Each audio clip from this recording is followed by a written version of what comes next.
So having a disability is different. Obviously, you've got a bit more challenges and a bit more things to overcome. But what I love about it is empowering others and helping others identify that they have about their disability and what they can actually achieve as well. It's not the first thing I say to people. I'm a person and I have, beliefs and all of that, the same as every other person, and I'm not necessarily defined by what I cannot do or what your opinion of what I cannot do is. I know I've had to fight a little bit to get where I am, but certainly just like being persistent and finding the right people to ask and having that support network around you, like you can pretty much do anything. To study or to do anything you want to do, your disability can't stop you.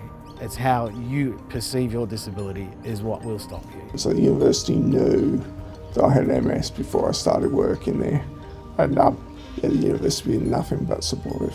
What was really different about Griffith is the people. So whether it's the tutors, the researchers, the academic staff, they all treat you with respect, but they treat you with equity. I didn't have to fight to have my needs met, and it's also been really great to see changes throughout Griffith as things have emerged as well, and really see them act upon their inclusive commitments. The student disability and accessibility services was really helpful for me, and it was really nice to have people that understood to support me and communicate that to lecturers. 2020 we have over 4,200 students who, when they're enrolled, indicated they have a disability. Provide reasonable adjustments to about 3,000 of those students. Moving from on campus to online, we've had to theoretically think about, well, what are we doing online and how do we make that accessible, and making that accessible, how that is helping so many other people as well. At the end of the day, whether it's online or on campus, it's still the same. You find your motivation, you establish your discipline, and you stick to the same routine. It doesn't matter whether it's on campus or if it's online. With COVID, it made everyone step back and it made everyone uncomfortable, which often is what happens when you have a disability. Like, you're always got a bit of anxiety, or you're not so sure about your own abilities and how they fit into the industry you want to be in. It surfaced all these issues. It became a topic of discussion nationally and internationally. And I think we were able to accelerate a lot of changes, which made the world a bit more inclusive. And now I think we have the impetus to carry that through. It's completely changed the way that we work. And I think for me, it's actually helped me because my mobility has not been a factor. There's risks for us in that space as well. We can make assumptions around how easily people can interact in an online space, communication issues, or even just changes to the speed at which they think and process. Sometimes that online space can be tricky. It's flexibility, so even when we come out of the coronavirus pandemic, I feel like a lot of that potential is going to stay, so there'll be a lot more flexibility now with online platforms that have developed because of the pandemic. And I think it also gives whatever industry you're in a chance to reflect on how the systems are built, and maybe we can look at reforming some things. We went from a situation in which clinicians and often researchers were designing solutions and then hoping that they would work, to actually having to troubleshoot and problem solve together to come up with ways to quickly respond to the challenges that unfolded.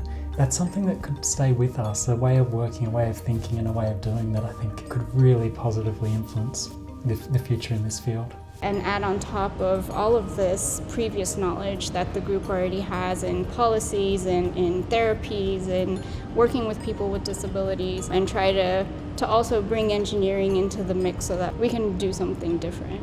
I would like to see in society generally more employment of people with disabilities. It's definitely a passion of mine. To see that employers will see that people with disabilities have something to contribute. When able-bodied students go for their first jobs, they get the opportunity to show off what they can do, but disabled students often have to prove they can do it. When we have equal and high expectations of our disabled students and our disabled young people, we have an even stronger and more incredible workplace. So that's what I see for an accessible future, that it is the norm, there's no excuses, and that the young people moving into their careers just don't have to fight to be included. The human rights approach to disability says we should celebrate people's inclusion.